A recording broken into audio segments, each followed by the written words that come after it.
And please, just out of courtesy and respect to everyone that's been involved with Red Nation Celebration Institute, please don't record on your phones.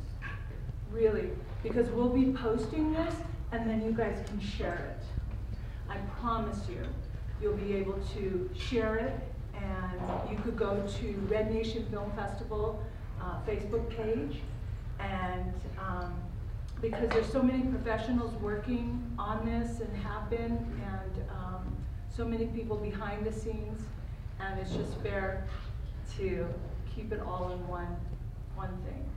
And that's just my personal request as the founder of Red Nation Celebration Institute. The other events we were doing was open. Anyone could do whatever, ever. And one of the reasons is not only because Congresswoman Deb Haaland is here, but is for me because I'm going to be breaking my story here for the first time, so I'm a little nervous.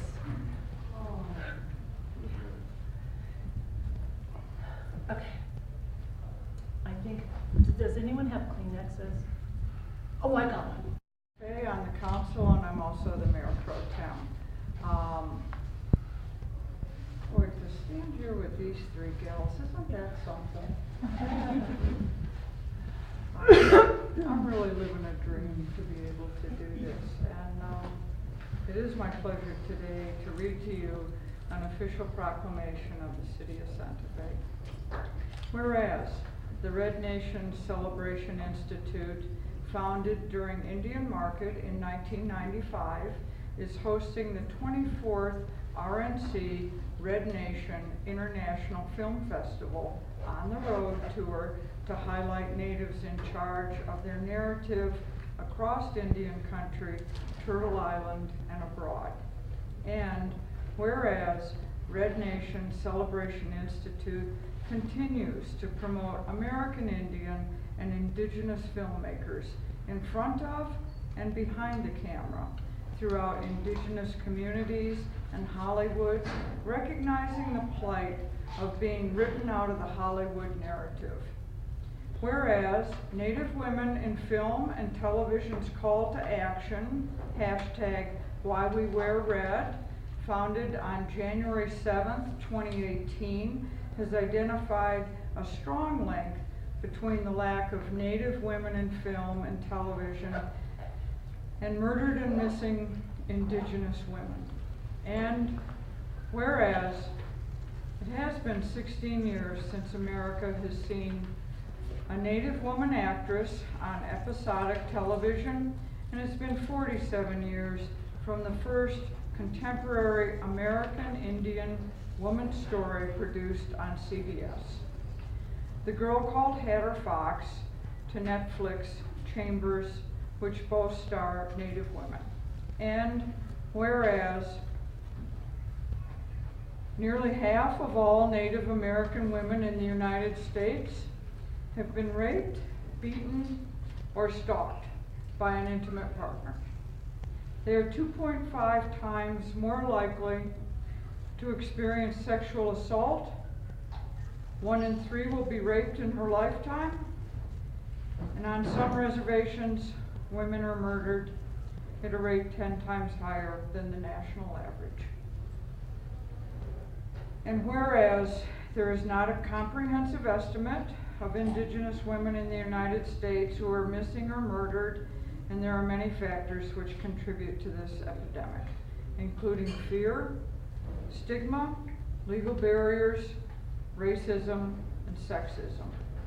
And whereas Red Nation Celebration Institute and its programs and initiatives will continue to spotlight the very important issues at hand within Indian country and the entertainment industry. And whereas the City of Santa Fe of New Mexico has been leading forces in film production for American Indian and Indigenous filmmakers. And whereas in the week of Indian Market, August 15th through 19th, and throughout the year, as we reflect on the successes of Native women throughout history and those of all American Indian and Indigenous nations.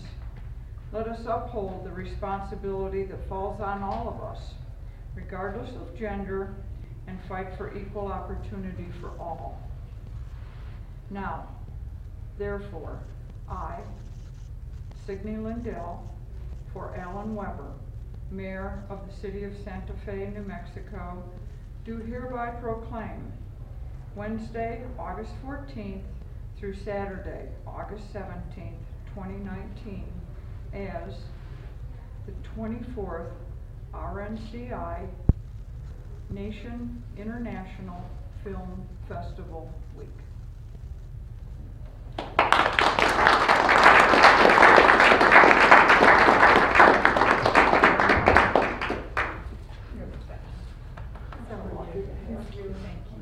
Give my regards to Mayor Weber.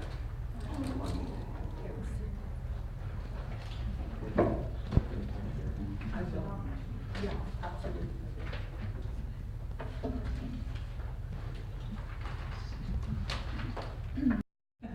It's there. Yate. Hello, my relatives, friends, and allies. It's good to be here, and thank you. Thank you for coming to share in this most important conversation. We're out of sight, we're out of mind. No more. My name is Pearl Daniel Means. I come from the great Navajo Nation. I was born into the Ashini, the Salt Clan. I reside 40 miles east of Santa Fe, and I am a producer. My documentary, End of the Line, The Women of Standing Rock, is in post-production. We have a European, a Scandinavian producing partner, and it will be released there initially before it goes out to the rest of the world. Again, as many of you may or may not know, we as Indigenous peoples come from matriarchal social systems. It's not the flip side to patriarchy. We come from societies that are based in balance. Balance, nurturing the compassion. We operate, we think, in a circular pattern where everything, everyone is interconnected, all of life. The two-leggeds, the four-leggeds, the water, the winged, and those that live within our grandmother, the earth. We're at a crucial time, and in a lot of our prophecies, it speaks to this time. It's a new energy. It's the fifth world. It's a female energy. So we do have a responsibility as women, as mothers and grandmothers, to step forward and to remind one another and the rest of the world that we do know of a way of life that is balanced, that is steeped in harmony. And my people's way, the Dene, we have a word, one word, hoso. That word means walking in balance. Wow, that's powerful. I'm really pleased to also be a board member of Red Nation, and I have been asked to moderate this panel of these two trailblazers, these two women I'm so honored to sit with and to speak with. We will begin with Congresswoman Deb Haaland, and I don't think she needs a great introduction, but if she would like to give us a little bit of personal background, I think that will set the tone for what follows. So I'm going to ask Deb just to give us a quick introduction. Thank you so much, Pearl, and thank you all so much for taking time to be here this afternoon. Joanelle and I met on Facebook, and we became friends on the internet, so to speak, and I was proud to be on her panel last year, and proud to help her with her Why We Wear Red campaign, and just feel honored that you invited me back. Thank you so much. I'm really happy to be here, and welcome for those of you who make the Santa Fe Indian Market part of your yearly life. It's so important to highlight these artists and support Indian art because there is so much, it's a way that we can express ourselves and to protect what is ours, right? There's a lot of counterfeiting going on with Indian art, and so I know that this is the place to get the real thing, to interact with the artists who create the beautiful artwork that you'll see out there on the plaza and beyond, and so just appreciate all of you supporting that. I am a member of Laguna Pueblo. My grandmother is from Laguna. My grandfather was from Jemez. He relinquished his rights at Jemez to become Laguna. Since I've been in office, missing and murdered Indigenous women has been a priority of mine.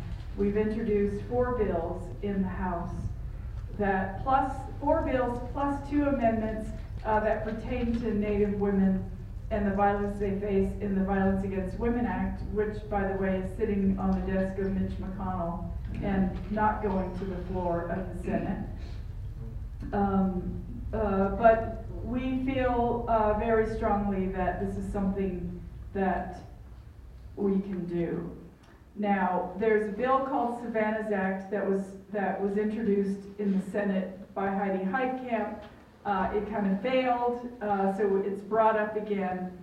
We're working with 2 senators, and then there's 3 of us House members who introduced the bill on the House side. And what we need to remember is, I get a lot of people asking about missing and murdered Indigenous women, and thinking that this is something that's just been happening for a couple of generations. It's been happening since the Europeans came to this country in 1492. So once we start working on legislation to address this crisis, it is going to, I believe, uncover a lot of issues that none of us really thought about, and maybe a lot of Americans never realized existed. So I think it's part of the healing process that we all need to do. But of course, this is still ongoing. Women go missing every day. And so I want to ensure that we can do the work of the people and address this crisis and attack it head on. So I appreciate you, Joanelle, bringing such attention to the issue, and just know that myself and Sharice Davids, we're both first. We're both the first Native women in Congress. I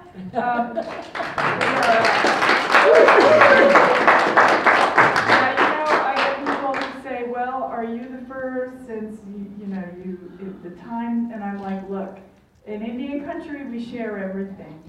And so her and I are both the first. And I'm very proud to have a sister in Congress with me. So I'll stop there and look forward to the conversation.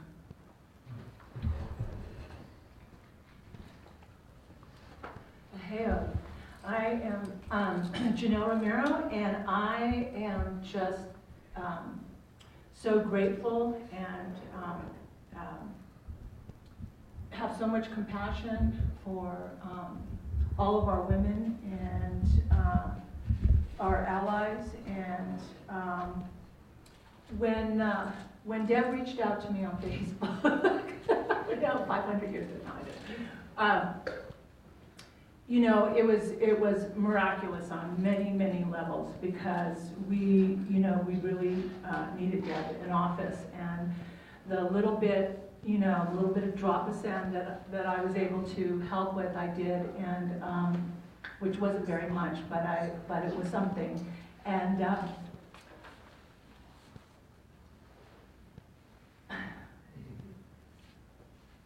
I'm just so proud that she's in. Just a second.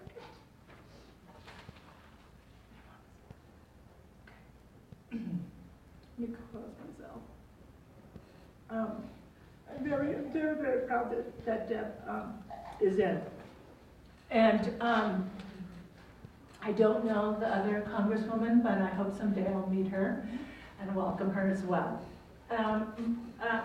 You know, I wasn't born on the res.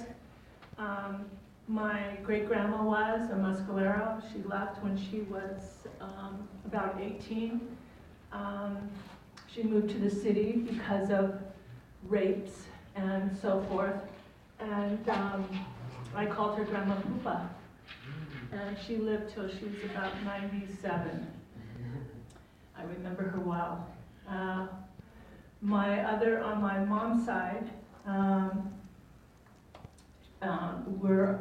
Apache, I'm Navajo, I'm Paiute, I'm Southern Ute, and by marriage, my uncle's marrying into Native nations, Pawaki and Pawnee, and by relation, I'm Iroquois. I have a nephew with the Shenandoahs from my brother.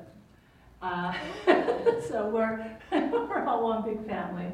On my mother's side, just for the history of New Mexico, I'm from here, and if you go to the church up there in the plaza, my relative was the first ordained priest before this was the United States of America. And when you walk into the chapel, he's etched on the glass in there, and he's buried underneath that church. Our family land is in Pecos. We have 300 acres on the Pecos River, and my grandma used to take me up there to go fishing when I was really little. My cousin was Congressman Edward R. Roybal. His daughter is Lucille Roybal, and I hope that you guys are communicating with each other. And I'm very proud of my family, the legacy of my Roybal side of my family. My cousin Edward did tremendous work for our communities, and he was always very proud to say that he was Native. Latino is a made-up word, so I'm Native. I am also Spanish Sephardic Jew, and that's what we really are. And if you go up to the cathedral, you'll see there's a little triangle that has Hebrew in God, and that's a Catholic church. So there you have it. It's pretty plain, pretty obvious. So that's my background. I'm very, very, very, very proud of who I am. I'm extremely proud of my children. I was a single mom. I raised them alone. My daughter graduated Yale. My son graduated Berkeley Music School in Boston. I'm a grandma of 2. I have a granddaughter who's 2 and a grandson who's 6 months. So this to me is a very, very big issue of Native women in film and why we wear red. I'd like to give you a couple of points here. Okay, so yes, this has been happening since they came over. Absolutely.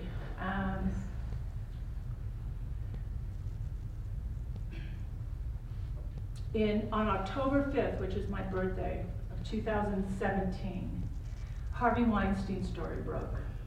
In regards to why we wear red, there was the Golden Globes on January 7th of 2018, and all of our actresses launched Why We Wear Black. I immediately got the message to coin Why We Wear Red.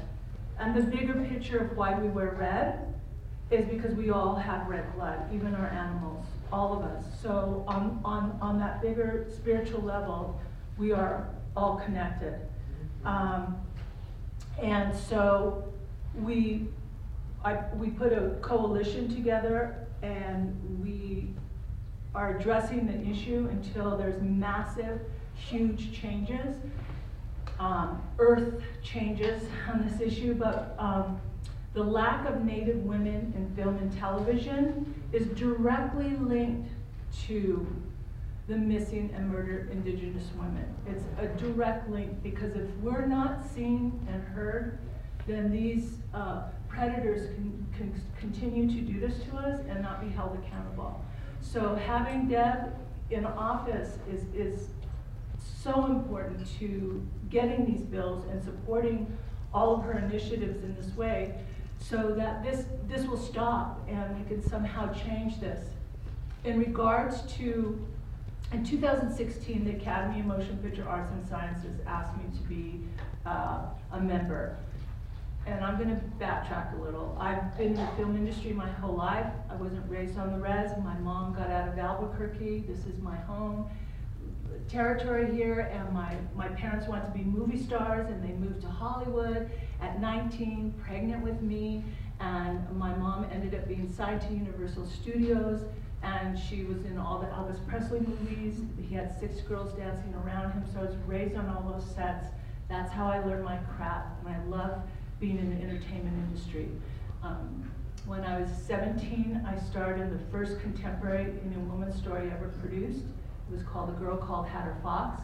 47 years later, the industry does Chambers on Netflix. 47 years. I'll let that sink in for a minute. We say that it's been 16 years since a Native actress has been on episodic television.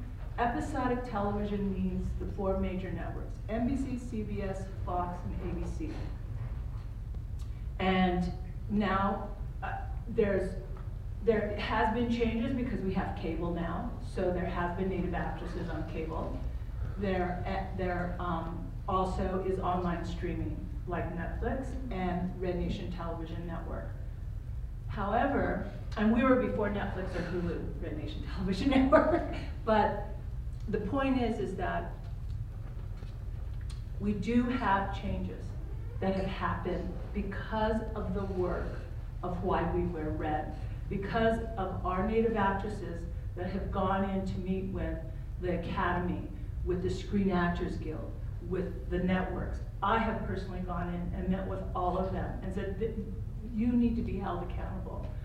You know, our women are not being seen. We don't matter to you. We've been written out of the narrative on episodic television all these years, 16 years.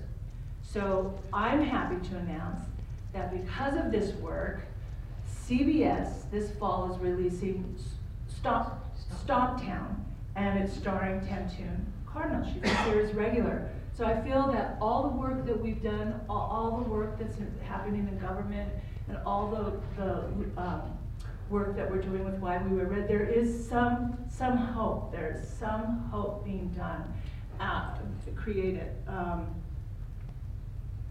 And this year, we are making this statement really loud and clear. We are the new Hollywood. We are the new Hollywood. What that means is that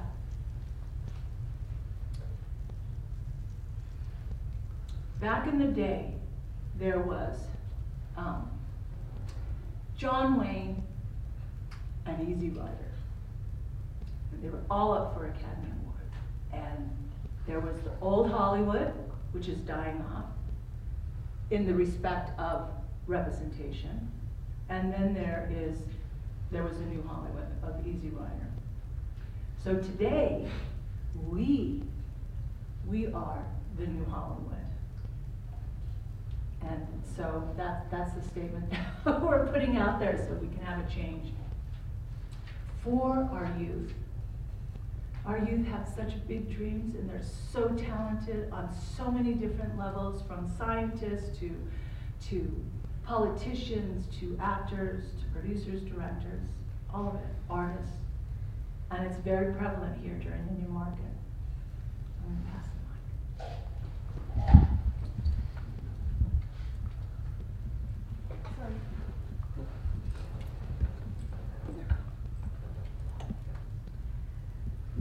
Thank you, Joanelle. And we were here last year, and we kicked off while we were right here in Santa Fe, Hotel Santa Fe. And here we are a year later, and Deb has just briefly mentioned 4 of the bills that she sponsored or is sponsoring. And with regard to that, because we come from this circular society, I would like for Deb to share with us a little bit about how she and her colleagues are going about addressing these issues of murdered and missing Indigenous women. And from the local grassroots level, the communities, the tribal governments, how and if they are partnershiping with the national level, because it's going to take all of us on every level to attack this issue.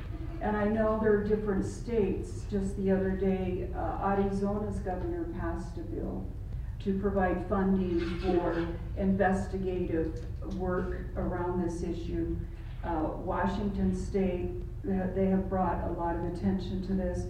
And I also need to acknowledge our First Nations sisters and relatives in Canada. They have really led the charge, and they were the ones that coined the missing and murdered women. And they are doing quite a bit of work in the media as well. Good documentaries, good films that are coming out of there. So it really does involve a coalition of all of us. And I would like to have Deb address the partnershiping and the funding and all of that. Sure. So before I was actually sworn into Congress, I took a trip to Washington, D.C., and I was fortunate to be there during a time when the Senate House Indian Affairs Committee had a hearing on this issue.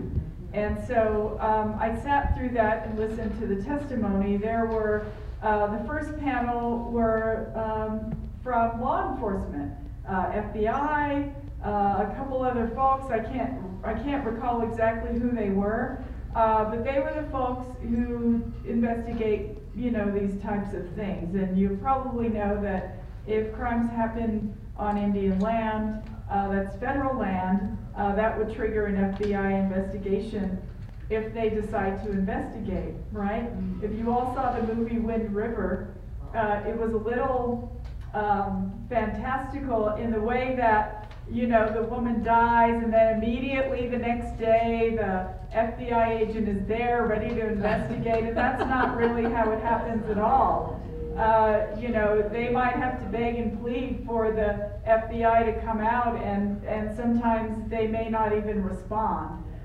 During this hearing that I went to, one of the testimony of one of the women, it was a sister of someone who had gone missing, and they found her sweater on the side of the road. You may have read about this. They found her sweater on the side of the road, and they alerted the tribal police about this piece of evidence.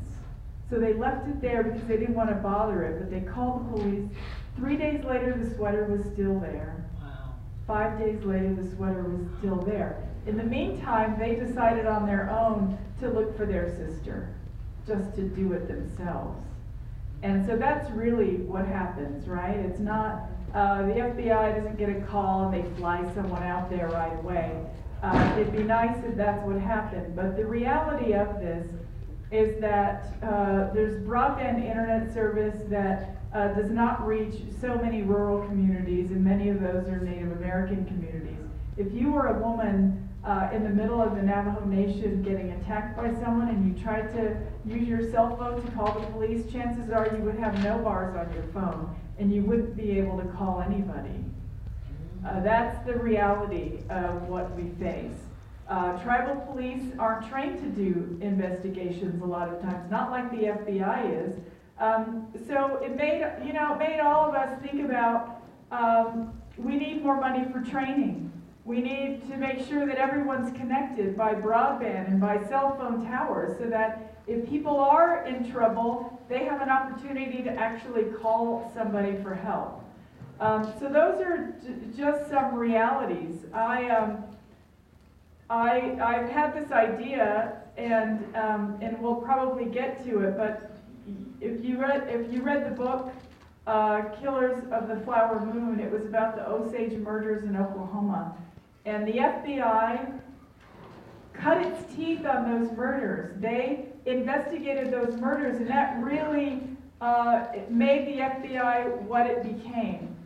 Right, because it was challenged with finding the murderers in all of these cases, and they were successful in solving a number of crimes in Osage Indian country. I think they need to go back to their roots and have a special unit for these issues so that the FBI can do that again. And they can't do it without funding, of course, and that's also, that's where Congress comes in. So one of the bills we have, before I say that, I'd like to also say that here in New Mexico, our state legislature, it was a Senate-sponsored bill. They also passed legislation to help this issue. They formed a committee to study the issue so that they could have some findings and put them out there. And so I appreciate that about state legislatures across the country digging in and saying, yes, we want to do something about this crisis. New Mexico happens to be one of the highest numbers of missing women. I'd also like to add that I was speaking to a reporter not long ago who has reported on a lot of these. She's Native American from my Pueblo of Laguna. And she says that, saying missing and murdered Indigenous women is really not accurate, that there's a lot of women who get kidnapped and they're left to die. They may not have been murdered by someone, but they're left to die. They die of exposure in the cold or something else happens, right? So I feel like there's still a lot of things that we need to find out before we can even really label it what it is. But for now, I know that when you say MMIW, people know what you're talking about. So one of the bills, I'll just say quickly, it's called and now I can't think of it, but what it does, Not Invisible Act of 2019. And for the four enrolled members of federally recognized tribes, myself, Sharice Davids, Tom Cole, and Mark Wayne Mullen, we co-sponsored the bill together. And what that does is it forms a committee to study this issue and make recommendations to Congress.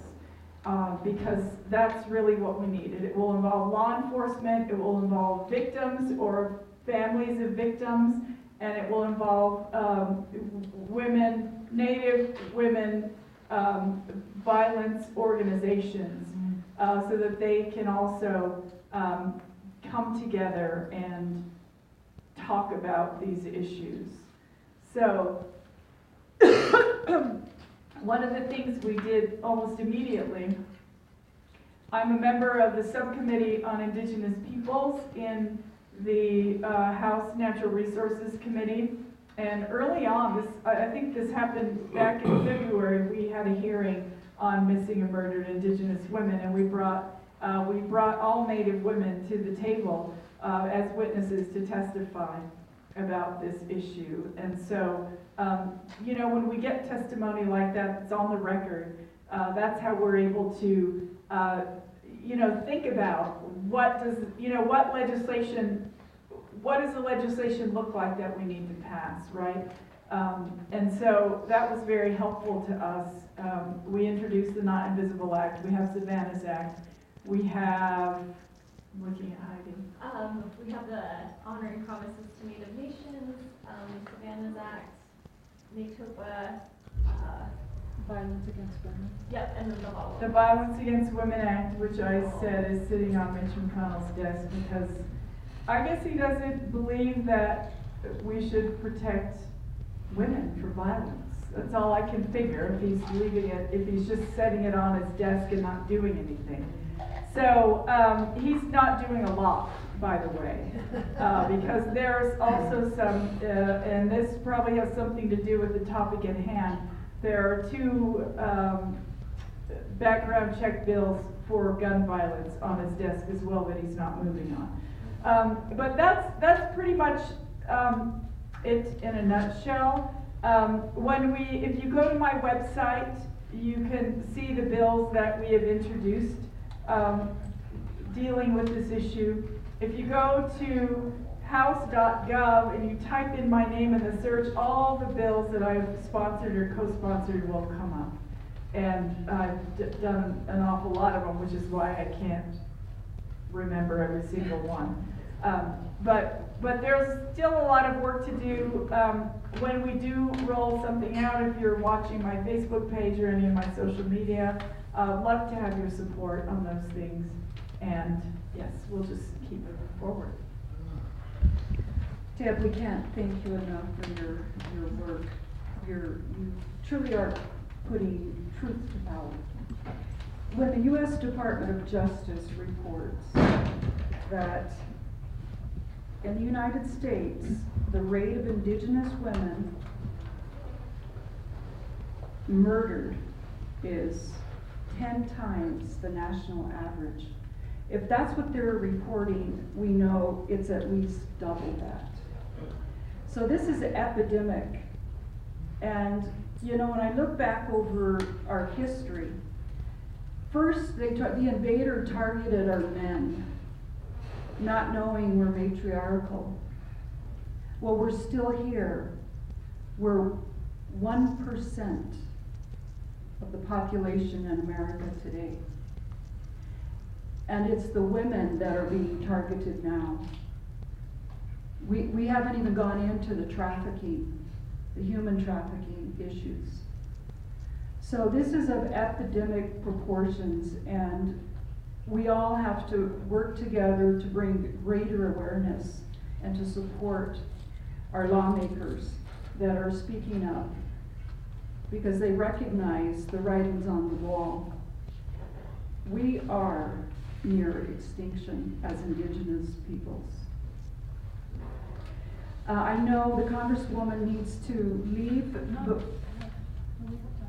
we, What time is it? It's 4:45. let's open it up for any questions for the Congresswoman. We have a second part of the program, which will be with Joanelle and, okay.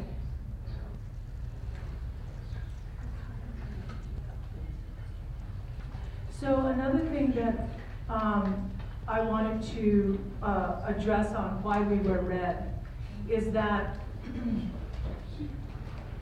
one of the connections that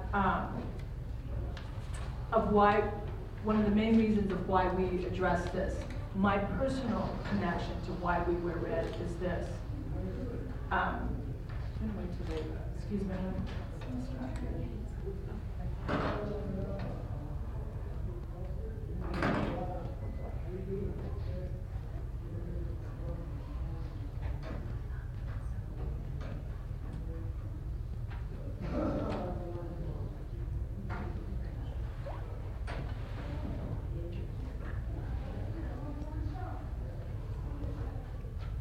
Thank you.